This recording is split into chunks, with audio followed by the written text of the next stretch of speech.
தமிழ் நெஞ்சங்கள் அனைவருக்கும் வணக்கம். நம்ம இன்னைக்கு நம்மளுடைய நாம் தமிழர் கட்சி நிர்வாகிய மதுரையில் வெட்டி கொண்டிருக்காங்க. அதுவும் திமுகவோட அமைச்சர் வீட்டு வாசல் முன்னாடியே வெட்டி கொண்டிருக்காங்க.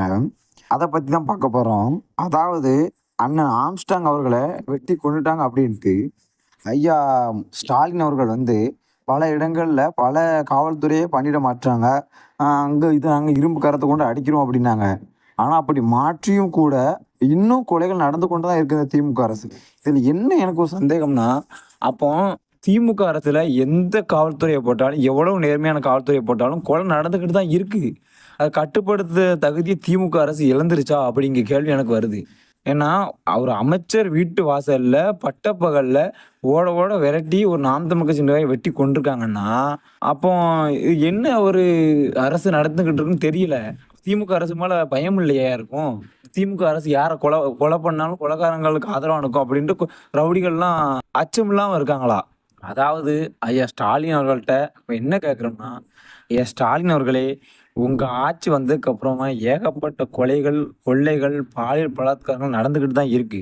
அத நீங்க இரும்பு கரம் கொண்டு நாங்க அடக்குவோம்ன்ட்டு இந்த ஏதாவது மீம்ஸ் போடுறத புடிச்சு அரெஸ்ட் பண்ணுது, இல்ல கருத்து தெரிவிக்கணும்னு அண்ணன் சாட்டி துரைமுருகன் அரெஸ்ட் பண்ணுது, இல்ல ஏதோ ஒண்ணு கருத்து பதிவு பண்ணதுன்னு அரெஸ்ட் பண்ணி ஒரு 1 வருஷம், 2 வருஷம் ஜெயில்ல அடைக்குது. ஐயா சவுக்கு சங்கர் அவர்கள அரெஸ்ட் பண்ணி அவர ஜெயில்ல அடைக்குது. இந்த மாதிரி தான் உங்க ஆட்சியில அரெஸ்ட் பண்ணிக்கிட்டு இருக்கீங்களே தவிர, இந்த மாதிரி மனிதர்களுக்கு தான் உங்க ஆட்சியில தண்டனை குடுக்கப்படுதே தவிர, கொலை பண்ணதவனுக்கோ, கொள்ளையடிக்கவனுக்கோ, பாலியல் பலாத்காரம் பண்ணதவனுக்கோ அடுத்த மாசம் வெளிய வந்துருதாம். உங்க ஆட்சியில நான் கண்ணால பாத்தத சொல்லுதேன். கொலை பண்ணவன், கொள்ளையடிக்கவும், பாலியல் பலாத்காரம் பண்ணதவன்லாம் கிட்டத்தட்ட 3 மாதம் கழிச்சு அவனுக்கு ஜாமீன் கிடைச்சிருது. ஆனா அந்த கலைஞரை பத்தி தப்பா பேசிட்டோம். அந்த மீம்ஸ் போட்டாங்க. கலைஞர் கிண்டல் அடிச்சு மீம்ஸ் போட்டாங்க. இல்ல கருத்து எதுவும் திமுக அரச எடுத்து கருத்து பதிவு பண்ணிட்டாங்க. அப்படின்னு இருக்கக்கூடிய மக்கள மாத்திரம் கிடைக்க விட மாட்டாங்க ஜாமீன். அது முழுக்க முழுக்க திமுக அரசு தான் கிடைக்க விடாம இருக்கிறதுக்கு திமுக அரசு தான் காரணம். அத நம்ம சொல்றதுக்கு ஒண்ணும் இல்ல. அது மக்களே பார்த்துக்கிட்டு தான் இருக்காங்க. அந்த திமுக ஆட்சிக்கு வந்ததுக்கு அப்புறமா மக்கள எந்த அளவு ஒடுக்குதாங்க. ஒரு கருத்து தெரிவிக்க விட மாட்டாங்க. திமுக அரசு எடுத்து ஒரு கருத்து கூட தெரிவிக்க விட மாட்டாங்க. அப்ப இந்த திமுக அரசு முழுக்க முழுக்க மக்களுக்கு எதிராக தான் செயல்படுது. சட்ட ஒழுங்கு கெட்டு போச்சுங்கிறது உண்மையா தானே இருக்கு. அப்புறம் அண்ணன் சட்ட ஒழுங்கு திமுக அரசு கெட்டு போயிருச்சு அப்படின்னு சொன்னா ஏன் கொந்தளிக்கீங்க திமுக ஊப்பிகள் பூரா? ஒத்துக்கோங்கடா. உங்க ஆட்சி வந்ததுக்கு அப்புறம் பல கொலைகள் நடந்திருக்குங்க ஒத்துக்கோங்க. அத ஒத்துக்கிடாம மூடி மறைக்கிய. என்ன காரணத்துக்கு மறைக்கீங்க? ஏன்டா அமைச்சர் வீட்டு வாசல் முன்னாடி ஒரு ஒரு மனிதனை வெட்டி கொண்டிருக்காங்க. ஒரு மனுஷன் அவன நாம் தமிழ் கட்சி நிர்வாகிய பார்க்க விட்டுருங்கங்க. அவங்க தனிப்பட்ட மனுஷன ஒருத்தனை வெட்டி கொண்டிருக்காங்க. அதுவும் எங்க அமைச்சர் வீட்டு வாசல் முன்னாடியே வெட்டி கொண்டிருக்காங்க. இதுக்கு கேட்பாரு இல்ல, கேள்வியும் இல்ல. அப்புறம் என்னடா ஆச்சு? என்னடா சட்ட ஒழுங்கு?